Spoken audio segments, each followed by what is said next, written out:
Z is equal to minus का i, Z is equal to plus का i. ये तीनों पॉइंट इसके अंदर होंगे। तो जब मोर देन वन सिंगुलरिटी अगर अंदर हो तो उसको पार्शियल फ्रैक्शन करके अलग अलग ब्रेक कर लीजिए। बस हमारी कैसे ब्रेक करेंगे? तो देखो यह 1/z, हम अब सबको छोड़ दीजिए, ऐसे को लिखिए 1/z और जेड स्क्वायर प्लस 1, ये इसको लिखिए 1/z और जेड प्लस का आई और जेड माइनस का आई, ऐसे कर लेंगे। ये सब लीनियर फैक्टर है ना। तो ऐसे केस में a/z प्लस b/z प्लस का आई प्लस c/z माइनस का आई, ऐसा कर दिए। फिर क्या करते हैं, डिनोमिनेटर लेते हैं, मतलब इसका सॉरी एलसीएम लेते हैं। एलसीएम लेंगे तो हिया वाला पूरा आएगा और उससे यह कट जाएगा, उससे यह कट जाएगा। तो 1 इज इक्वल टू तो यहाँ हो जाएगा a और ये तो खत्म, z प्लस आई और z माइनस आई मतलब जेड स्क्वायर प्लस 1 है ना, प्लस b, ये वाला कट जाएगा z और z माइनस का आई, और प्लस c, ये वाला कट जाएगा z और z प्लस का आई। ये हो गया है ना। अब आपके पास दो तरीके हैं, लीनियर फैक्टर हैं तो जो z इज इक्वल टू यहाँ पे 0, यहाँ z is equal to minus i, यहाँ z equal to plus i, by वैसे रख दीजिए, आपको मिल जाएगा ABC की वैल्यू।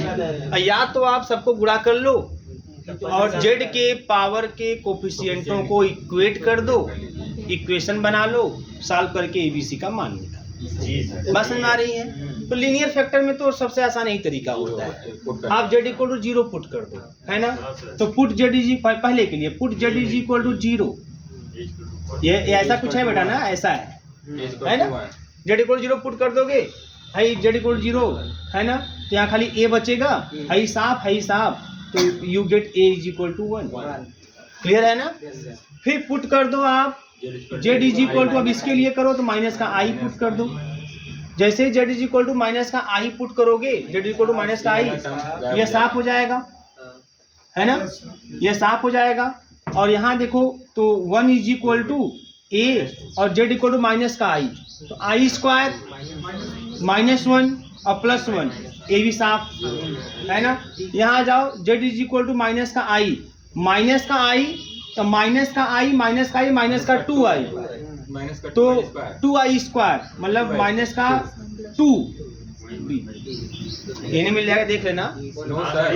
नहीं, z is equal to minus का i और माइनस का i इंटू माइनस का 2i, ये माइनस माइनस खत्म, तो 2i स्क्वायर माइनस का 2, ठीक है ना। तो यहाँ से मिल जाएगा b is equal to minus का 1/2, b is equal to minus का 1/2। उसके बाद पुट कर दीजिए z is equal to i, put कर दीजिए। बात समझ में आ रही है। z इक्वल टू जब i पुट कर देंगे इसमें तो क्या हो जाएगा, i साफ हो जाएगा, और यहाँ पुट करो z इक्वल टू i तो ये भी साफ हो जाएगा, i स्क्वायर है ना, यही बचेगा खाली। तो 1 इज इक्वल टू i रख रहे हैं तो i और i plus i 2i square, same वही 2c माइनस का 2c, क्लियर ना। तो c is equal to again you get minus का हाफ, क्लियर है। इसका मतलब ये हो गया कि 1/z और z स्क्वायर प्लस 1 को हम लिख सकते हैं, a की वैल्यू 1/z लिख सकते हैं, b की वैल्यू है ना माइनस 1/2z प्लस i लिख सकते हैं, और फिर माइनस 1/2z माइनस i लिख सकते हैं। इसको सॉल्व कर दोगे एलसीएम के यही आ जाएगा। जब ऐसा हो जाएगा तो हेंस, यहाँ आ जाओ भैया, हेंस इंटीग्रेशन c cos, बात नहीं, cos हाइपरबोलिक पाई जेड dz अपान z और z स्क्वायर प्लस 1 को देखो ऐसे लिखोगे। अब इसको अलग अलग ब्रेक करके cos हाइपरबोलिक पाई जेड और dz ये सब में रहेगा, है ना। अब इस पूरे के स्थान पे आप ये देख रहे हो तो z, फिर माइनस 1/2, फिर cos हाइपरबोलिक पाई जेड dz अपान z प्लस का i, फिर माइनस 1/2 cos हाइपरबोलिक पाई जेड अपान z माइनस का i dz, c। बात समझ आ रही है ना। अब भाई कुछ नहीं करना है, ये z माइनस 0 है ना। अब देखो यहाँ पे एफ जेड क्या है, बताओ यहाँ एफ जेड क्या है, इन सब में एफ जेड क्या है, कॉस हाइपरबोलिक पाई जेड है, सब में कॉस हाइपरबोलिक पाई जेड। अच्छा कोई भी सेकेंड ऑर्डर का तो कुछ है नहीं कि डेरिवेटिव कुछ निकालना है ना, तो सीधे सीधे इसका हो जाएगा 2 पाई आई एफ ए, यहाँ ए इज इक्वल टू 0 है ना, यहाँ जब तक दोगे यहाँ पे एफ 0 निकाल लो, एफ 0 कास हाइपरबोलिक 0 मतलब 1, फिर यहाँ पे a is equal to minus का i है, बोलो यहाँ माइनस का है तो एफ माइनस का i निकाल लो, तो कास हाइपरबोलिक माइनस का आई जेड,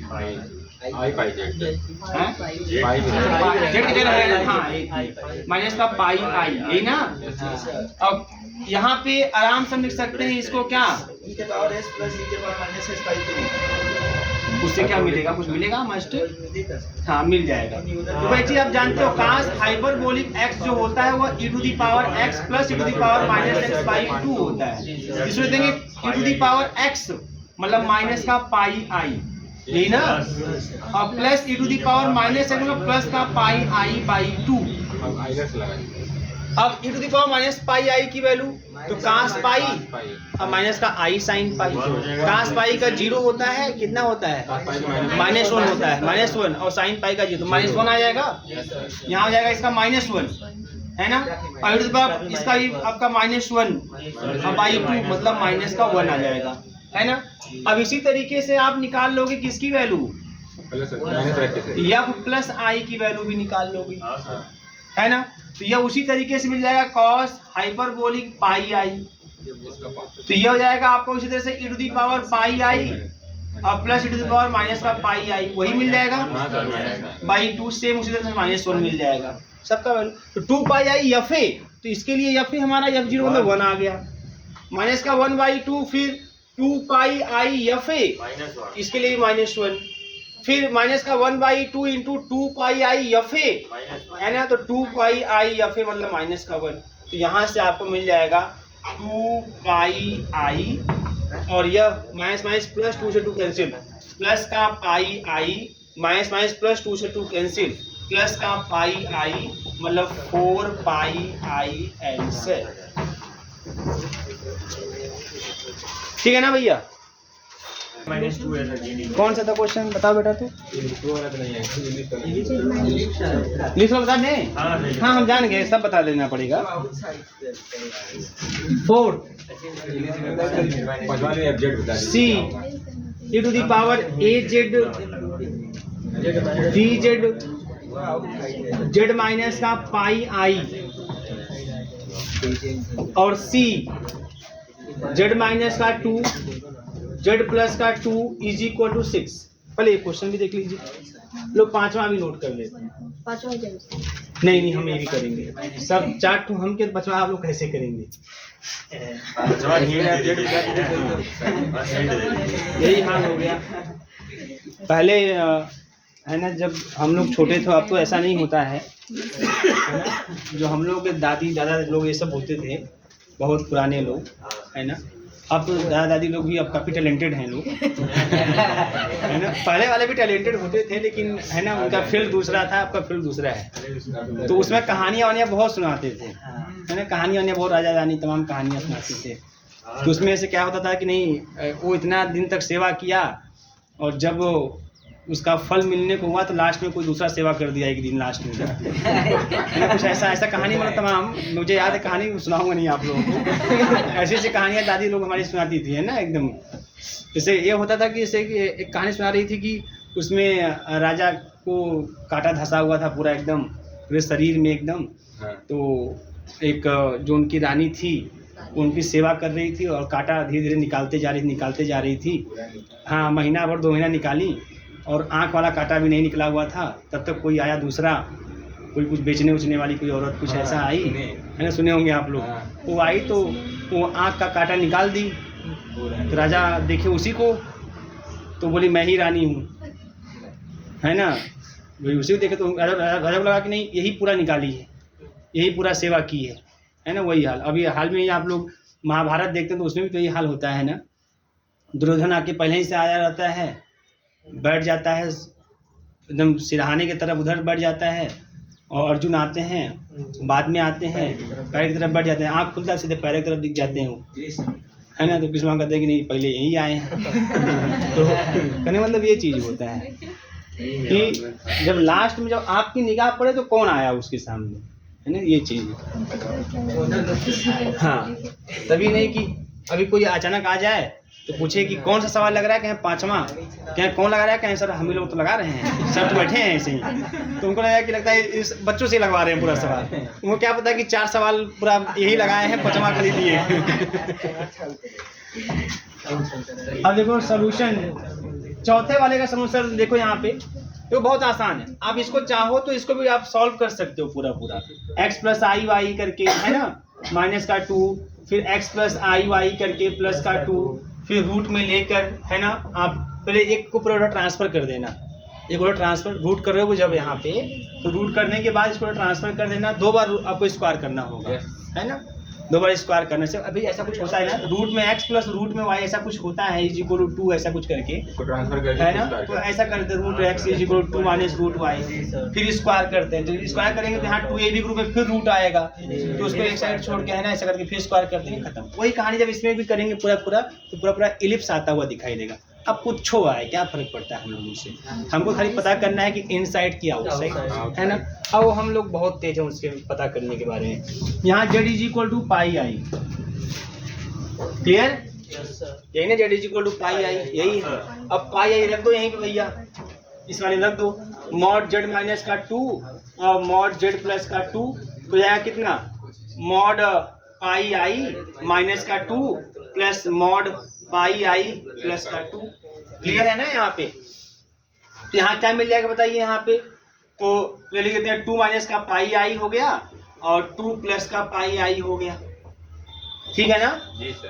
अब रूट में जाएगा, रूट में कितना, 2² प्लस का i², और फिर भी है रूट में 2² प्लस, ये हो जाएगा, मतलब 2 रूट में 4 + 3.14 का स्क्वायर, मतलब कितना जाएगा, 3.14 का स्क्वायर, समथिंग 9 पॉइंट समथिंग, यही ना हो जाएगा, 3.14 है तो 9 पॉइंट समथिंग ही होगा, ठीक है ना, 9 पॉइंट समथिंग हो गया। अब इसको ऐड करो 13 पॉइंट समथिंग हो जाएगा, तो समझो क्या आएगा, 13 पॉइंट समथिंग होगा, तो कितना जाएगा आपका, है इसको सारा सॉल्व करने पर 2 × 9 रूट में 9.85। अब इस 9.85 का आप वो बस 9 का था, पाई का था, 13.85, ठीक। अब इस 13.85 का आप निकाल लेंगे क्या, है ना, इसका स्क्वायर रूट निकाल लेंगे तो लगभग 4 के आसपास आएगा, नहीं सर, 3 के लगभग, अच्छा 3 पॉइंट, हाँ 13 है ना, 13 कितना आ गया भाई, टोटल 3.7 आएगा इसमें, हाँ सर, 2 × 3.7, कुछ भी आए 3 से ज्यादा आएगा, और जब 3 से ज्यादा आएगा, ध्यान समझिए, 3 से ज्यादा आएगा तो ये 6 से ज्यादा आएगा, जब ये 6 से ज्यादा आएगा तो >6 हो गया, आउटसाइड हो गया, इसका मतलब क्या, 0 हो जाएगा भाई, कॉची थ्योरम जी, खत्म कहानी, क्लियर है, ये 0 हो गया। तो यहाँ बोलेंगे lies z = πi lies outside ellipse, the ellipse, hence by Cauchy theorem integration e⁻az का πi dz over the curve C is equal to 0, clear है सबको।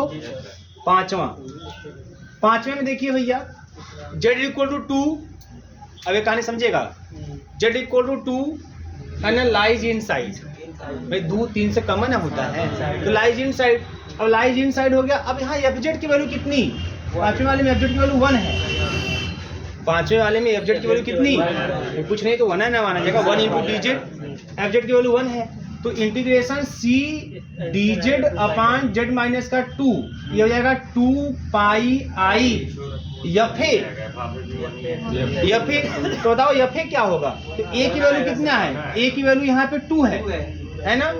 तो बताओ, कोई बताए F2 की वैल्यू कितनी आएगी? 1 आएगी। 1 मतलब कांस्टेंट है, कांस्टेंट फंक्शन है, तो जेड को कुछ रखो 1 आएगा। तो 2 पाई आई एफ ए मतलब 2 पाई आई इंटू 1 मतलब 2 पाई आई। आंसर खत्म, कहानी लग गया, दोनों क्वेश्चन लग गया। ये दूर लगाते हैं आप लोग और पूरा आप लोग अपने नाम कर लेते हैं, मेहनत पूरा। Evaluate the following, evaluate the following integrals. ये 4-5 क्वेश्चन और आप लोग को लिखवा देते हैं, ठीक है, आराम से करिएगा आप लोग। Evaluate the following integrals by using Cauchy integral formula, by using Cauchy integral formula, Cauchy integral formula. Number first, C sign